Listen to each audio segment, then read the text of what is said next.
Breaking చూస్తున్నాం. AP ఎన్నికల ఫలితాల్లో ఎన్డీఏ కూటమి ఘన విజయం సాధించింది. 16 లోక్సభ స్థానాల్లో విజయం సాధించిన టీడీపీ ఎన్డీఏ కూటమిలో బీజేపీ తర్వాత రెండవ అతిపెద్ద పార్టీగా మారింది. మొత్తంగా ఎన్డీఏ కూటమికి 292 సీట్లు రాగా వాటిలో బీజేపీకి 240, టీడీపీకి 16, జేడీయూ 12, ఇతర పార్టీలు 24 స్థానాలను దక్కించుకున్నాయి. అయితే 234 స్థానాలతో ఎన్డీఏ కూటమికి ఇండియా కూటమి గట్టి పోటీ ఇచ్చింది.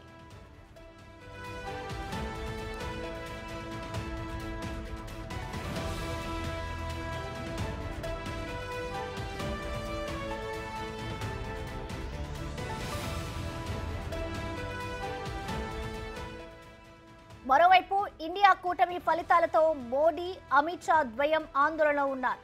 ఈ క్రమంలోనే చంద్రబాబు సపోర్ట్ కేంద్రంలో కీలకంగా మారింది. దాంతో కేంద్ర కేబినెట్ లో టీడీపీ నేతలకు కీలక మంత్రి పదవులు దక్కపోతున్నాయా అంటే అందుకు అవుననే సమాధానం వస్తోంది. అలానే టీడీపీతో పాటు జనసేనకు కూడా కేంద్ర కేబినెట్ లో చోటు దక్కే అవకాశం ఉందని రాజకీయ విశ్లేషకులు భావిస్తున్నారు.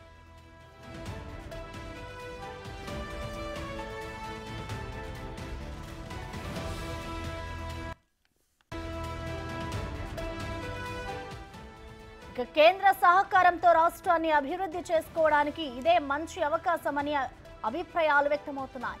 నేడు జరగనున్న ఎన్డీఏ కూటమి నేతల సమావేశానికి సైతం చంద్రబాబు, పవన్ కళ్యాణ్లకు ఆహ్వానం అందింది. ఈ రోజు ఉదయం 11 గంటలకు చంద్రబాబు ఉండవల్లి నివాసం నుంచి గన్నవరం విమానాశ్రయానికి బయలుదేరి వెళ్తారు.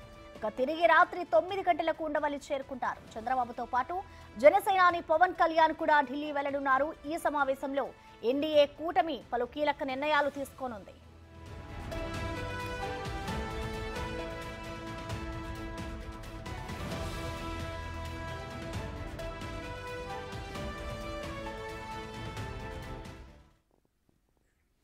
ఇక దీనిపై మరిన్ని వివరాలు మా ప్రతినిధి శివ లైవ్ లో అందిస్తారు ఢిల్లీ నుంచి. శివ, చెప్పండి.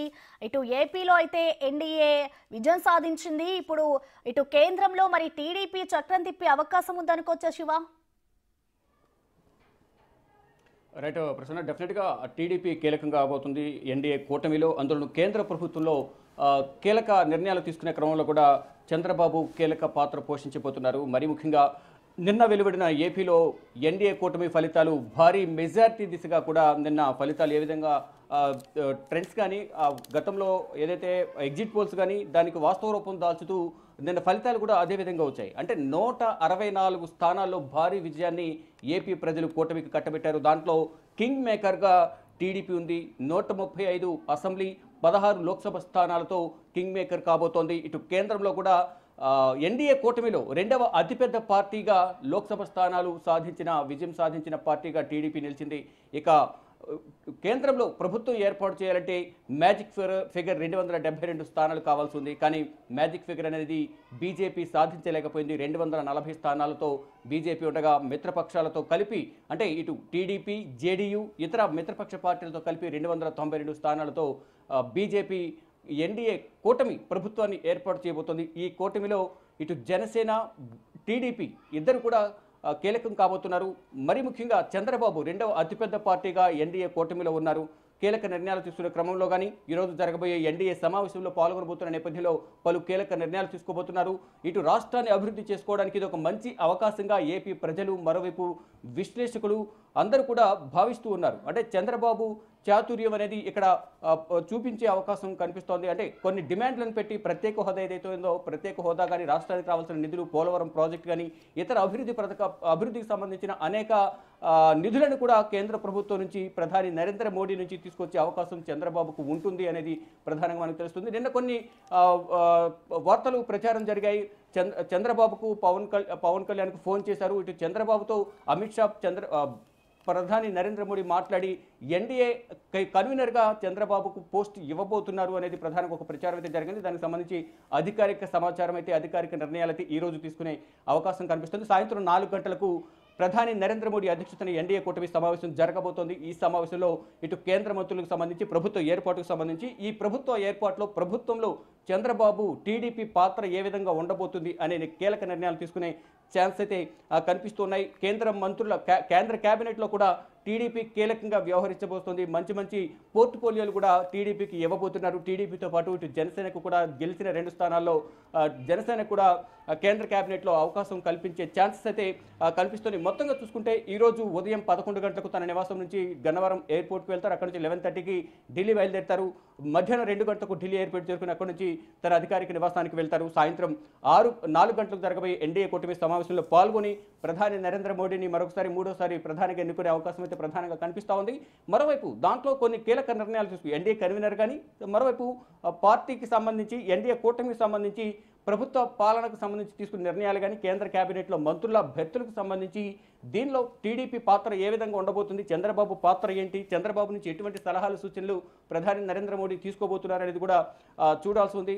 మొత్తంగా చూసుకుంటే కేంద్రంలో, కేంద్ర ప్రభుత్వంలో, కేంద్ర కేబినెట్లో టీడీపీ పాత్ర అనేది అత్యంత కీలకం కాబోతుంది. గతంలో ఏదైతే ఎన్డీఏ కూటమిలో గతంలో ప్రధానిగా ఉన్న వాజ్పేయి ఉన్న సందర్భంలో కూడా ఎన్డీఏ కన్వీనర్గా చంద్రబాబు ఉన్నారు. అప్పుడు ఏ విధంగా అయితే చక్రం తిప్పారు, ఇప్పుడు కూడా చంద్రబాబు పాత్ర అనేది కీలకం కాబోతుంది జాతీయ రాజకీయాల్లో అనేది ఇప్పుడు మనకు ప్రస్ఫుటంగా ఈ ఫలితాలను చూస్తే అర్థమవుతోంది. అంటే ఒకవైపు ఇండియా కూటమి గట్టి పోటీ ఇచ్చినప్పటికీ అక్కడ ప్రభుత్వాన్ని ఏర్పాటు చేసే మ్యాజిక్ ఫిగర్ అనేది వాళ్ళు చేరుకోలేకపోయారు. కానీ వాళ్ళు కూడా ఈరోజు ఇండియా కూటమి కూడా సాయంత్రం 6 గంటలకు కాంగ్రెస్ పార్టీ జాతీయ అధ్యక్షులు మల్లికార్జున ఖర్గే నివాసంలో ఇండియా కూటమి పక్ష నేతలందరూ కూడా సమావేశం కాబోతున్నారు. అంటే ఇప్పటి వరకు లోక్సభ స్థానాలు సాధించిన దానిపైన సమీక్ష నిర్వహించబోతున్నారు. మరోవైపు ప్రభుత్వ ఏర్పాటు దిశగా కూడా ఎవరిని ఆహ్వానిస్తే ఎవరెవరితో మాట్లాడాలి అనే దానిపై కూడా కొన్ని చర్చలు జరుగుతున్నాయి.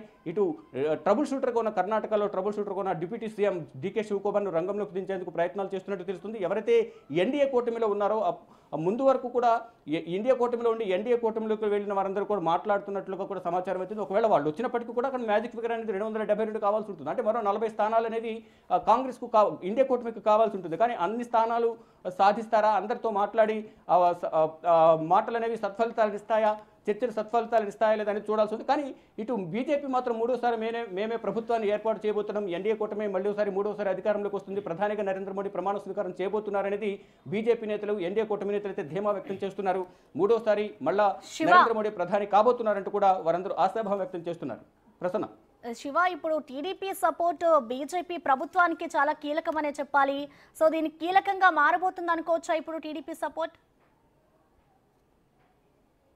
రైట్, డెఫినెట్గా ఇంతకుముందు చెప్పినట్టుగా చంద్రబాబు కింగ్ మేకర్ కాబోతున్నారు. ఈ కీలకంగా మారబోతోంది చంద్రబాబు సపోర్ట్ అనేది. 16 లోక్సభ స్థానాలతో 2వ స్థానంలో, అంటే ఇటు బీజేపీ 240 స్థానాలతో ఎన్డీఏ కూటమిలో మొదటి లోక్సభ నియోజకవర్గాలతో మొదటి స్థానంలో ఉండగా, ఇటు టీడీపీ 2వ స్థానంలో 16 లోక్సభ నియోజకవర్గాలతో 2వ స్థానంలో ఉంది. తర్వాత 3వ స్థానంలో జేడీ ఉంది. ఇక తర్వాత 5, 2, 3 లోక్సభ నియోజకవర్గాలతో ఇతర పార్టీలు 24 లోక్సభ స్థానాలతో మొత్తం 292 లోక్సభ స్థానాలు, అంటే మ్యాజిక్ ఫిగర్ దాటి ప్రభుత్వానికి ఏర్పాటు చేసేందుకు సుస్థిరమైన మెజార్టీ అయితే అక్కడ ఉంది. కానీ సింగిల్గా ప్రభుత్వాన్ని ఏర్పాటు చేసే మ్యాజిక్ ఫిగర్ అయితే బీజేపీ సాధించలేకపోయింది. మోడీ ప్రభావం అనేది గతం కన్నా భిన్నంగా ఈసారి లోక్సభ స్థానాలు తగ్గాయి.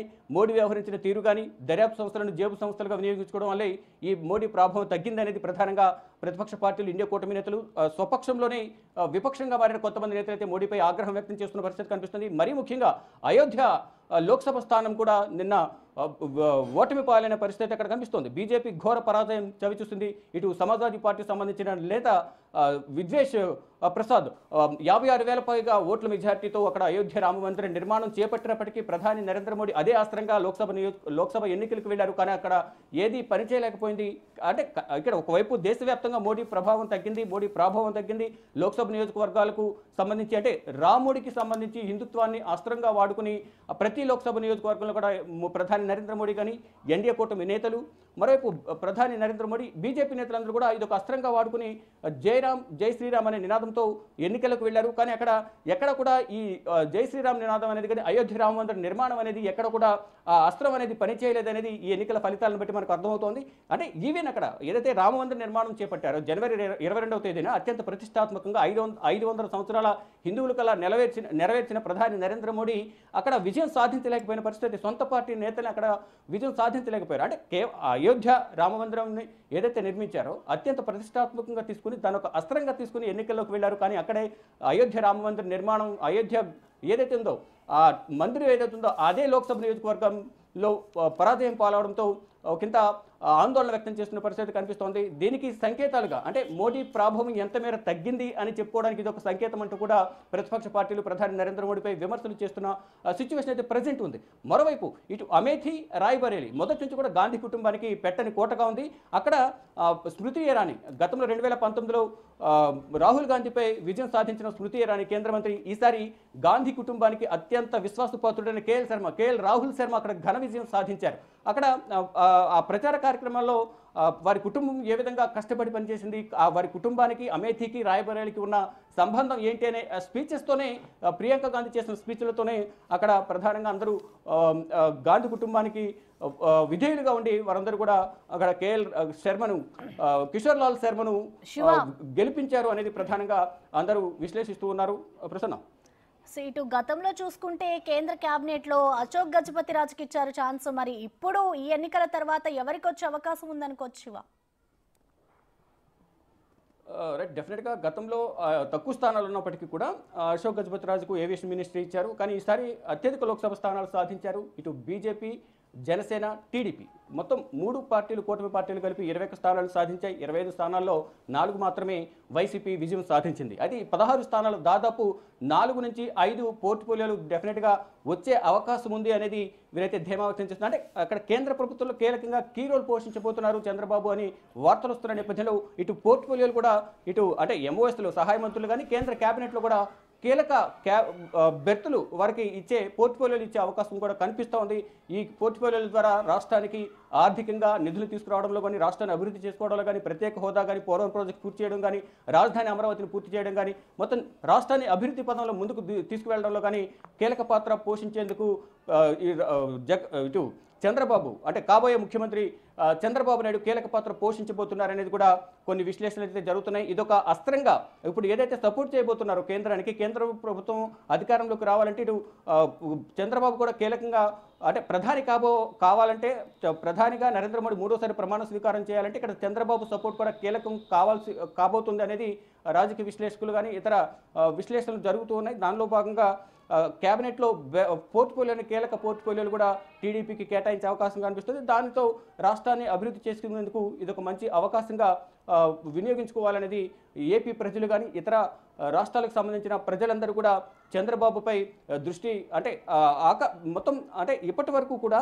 రాష్ట్రంలో నెలకొన్న పరిస్థితులు గత 5 సంవత్సరాల కాలంలో రాష్ట్రం ఏ విధంగా అభివృద్ధి కుంటుపడింది, నిరుద్యోగులు ఉద్యోగాలు లేక ఎటువంటి ఇబ్బందులు పడ్డారు, ఇతర రాష్ట్రాలకు వలస వెళ్ళారు, వారందరూ కూడా మళ్ళీ తిరిగి వచ్చే విధంగా కూడా అభివృద్ధి చేయడం ద్వారా అనేక ప్రాజెక్టులు కానీ అంటే అనేక కంపెనీలు, పరిశ్రమలు రావడం ద్వారా సొంత రాష్ట్రంలోనే ఇతర రాష్ట్రాలకు వెళ్ళిన ప్రజలు వచ్చి ఉద్యోగాలు చేసుకునే విధంగా కూడా చేసే విధంగా చంద్రబాబు చాతుర్యం ఇక్కడ వినియోగించాలి అనేది ప్రధానంగా అందరూ కొన్ని విశ్లేషణలు చేస్తూ ఉన్నారు. దానిలో భాగంగా ఇటు కేంద్ర కేబినెట్లో కీలక పోర్ట్ఫోలియోలు రావడంతో పాటు రాష్ట్ర అభివృద్ధికి సంబంధించి చంద్రబాబు ప్రధాని నరేంద్ర మోడీతో చర్చించి నిధులు తీసుకురావడం కానీ రాష్ట్రాన్ని అభివృద్ధికి సంబంధించి కొన్ని కీలక నిర్ణయాలు తీసుకోవడంలో కీలక పాత్ర పోషించబోతున్నారనేది కూడా సమాచారం అవుతోంది. ఇక సాయంత్రం 4 గంటలకు జరగబోయే ఎన్డీఏ కూటమి సమావేశంలో కొన్ని కీలక నిర్ణయాలు తీసుకుని ఈ కేబినెట్కి సంబంధించి ప్రభుత్వ ఏర్పాటుకు సంబంధించి కొన్ని కీలక నిర్ణయాలు తీసుకునే అవకాశం అయితే కనిపిస్తుంది. ఈ సమావేశంలో పవన్ కళ్యాణ్, చంద్రబాబు పాల్గొనబోతున్నారు. Prasanna, thank you Shiva.